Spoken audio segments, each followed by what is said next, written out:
Jack Hudson, his father John, former Secret Service agent, Security Consulting Solutions, Inc., is going to be joining us to talk security as an immigration, the wall, and also $54 billion, 10% spike, the president's budget for defense spending. The ex-Marine will explain why it's smart business. But right now, it's all about the joint address to Congress. Dave Pasquale, our manufacturing guru, Colfin Specialty Steel, and everything that is the economy. Let's begin with his legislative agenda. And by the way, you can hear it in its entirety on News Radio 1020 KDK tonight with CBS Radio News, and then you can talk about it immediately after by calling in.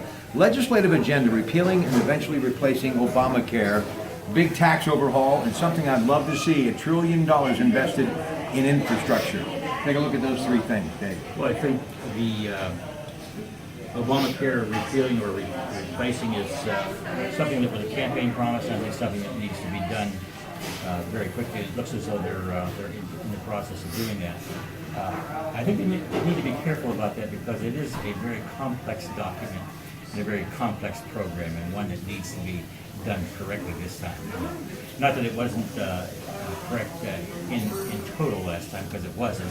But now it needs to be refined, and the cost of health care needs to be reflected as a lower cost item in that particular program. And hopefully, it will be.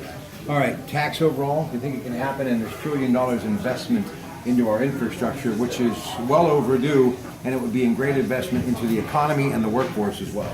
Well, I think what Trump is planning on doing is making a significant number of tax cuts to pay for these programs that he's initiating, especially the Affordable Care Act. And if he does, in fact, make those cuts and make them to the degree that he's promised or that he's thought about, I think, from a taxing standpoint, I think we probably should have a wash on that. All right, I want to talk now about him actually being effective in delivering some sweeping changes in the country by working with some allies on Capitol Hill, and how he may have to reach out to Democrats, some that may not be so popular but could cause some trouble in the Senate, because the Senate has given him some issues as far as confirmation with some of his cabinet members, something else he'll be talking about tonight.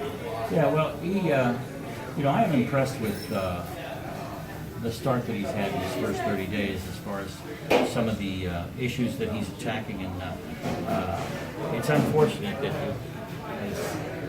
his cabinet members have been kind of pushed back because of some of the indifference toward from the Democratic side. And they need to get that resolved. That cabinet needs to get firmed up to take care of some of these issues that he's got going. I think I'm really pleased with what he has done, and I hope he talks about it tonight, as far as keeping Ford Motors and Intel and General Motors, keeping those plants in the United States and keeping them in the areas, in and around areas like Detroit, instead of moving them off to other countries, especially into Mexico. And I know he probably will, he almost has to come through with that now. That's going to create thousands of jobs in the area where it really needs to be done. And not only that, though, but the satellite factories that will open up to support these factories that he's going to build in this country, instead of Ford and GM and Intel are going to build in this country. Those satellite factories that are going to be built around it to support these, to feed these new automotive plants, are going to also hire thousands of employees. So from an economic standpoint, I think that will be a tremendous move for. All right, well, his speech is going to be full of optimism. According to his staff, these are from listening sessions. He's gathered some information from business executive, union leaders, and blue-collar workers. However, NBC and Wall Street Journal came out Sunday with a poll. 44% people approve of what he's doing, while 48% disapprove of what he's doing. Fast start, as Dave mentioned, with his executive orders, but it's been stalled out a little bit because of the executive travel ban and what he believes to be a big problem, and that's immigration. And I'm going to talk to John Hudson, the ex-Marine, but once a Marine, always a Marine. Hoorah, simplify. We're going to be talking about the $54 billion in defense spending, 10% increase in the budget. And what I like about it, it keeps the country safe, but it also puts people back to work, and it helps the much-needed coal industry and steel industry. Absolutely. I think from the standpoint of the steel industry, there needs to be a resurgence there, but that's going to be a difficult procedure. have lost so many jobs, so many steelworkers' jobs, and they've gone overseas, and we import now a lot more than we produce. We import from China something like $379 billion a year, at least we did in the year 2016, China being our biggest import source, then followed up by Mexico. Canada and Japan is another source that we import a lot of steel from. The only surplus that we have from the standpoint of import and exportation is in coal. And we do ship or export more coal than we import, although we do import some coal. Oddly enough, it comes from Colombia. By the way, this map from Jim Meredith from Heifer and Tillis and Your Money and You, the reason I called Dave here originally to talk tonight, as you can see, Pennsylvania, West Virginia, major export products, coal, and you were shocked to see that. Well,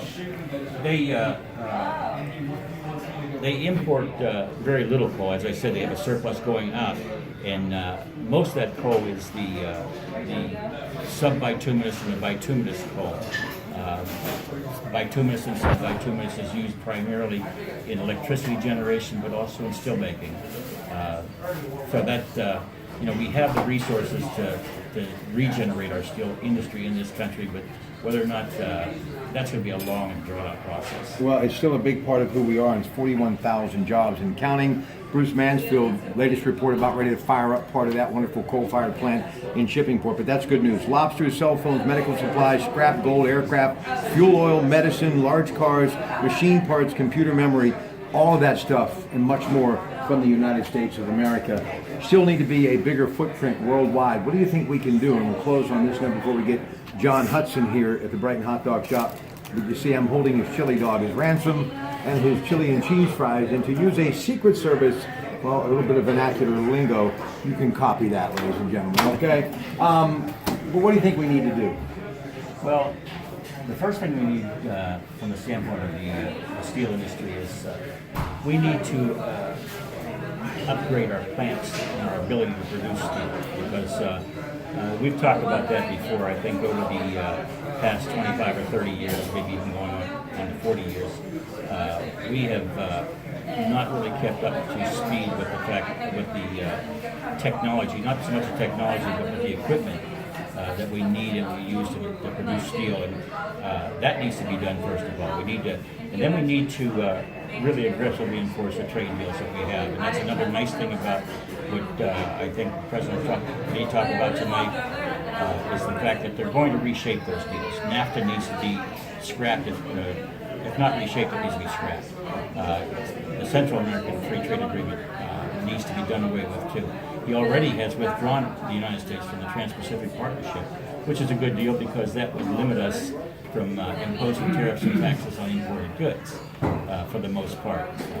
So that was a very good deal. That was one of the first issues that he took on, was to remove us from the Trans-Pacific Partnership. So those are the kinds of things that we need to do. We need to really look at those trade deals and reshape or scrap them or rewrite them, and this time do it right. Ladies and gentlemen, Dave Pasquale from the Brighton Hot Dog Shop talking about the President's joint address to Congress, of course, News Radio 1020 KDK, CBS Radio News with the coverage. Now, tomorrow night, in about 24 hours from now, I'll be in Eastern Ohio at Legacy Studios talking to Ted Arnaud about this speech tonight. And Teddy and I are also going to talk to the NFL because it's the Combine week in Indianapolis for the National Football League. And we're also going to take a look at some of the top players that have been invited from the University of Pittsburgh, Ohio State, West Virginia, and Penn State. That's all coming up tomorrow night from Legacy Studios. And then Frank's Original Grill coming up on Thursday. Jim Equals of the Beaver Allegheny County Times.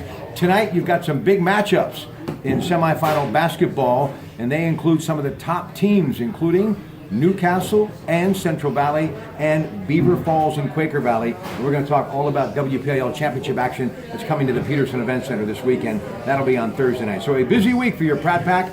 But coming up next, dear friend, former Secret Service agent, Quigley Catholic grad. You got to love that. He is John Hudson. Stay with us.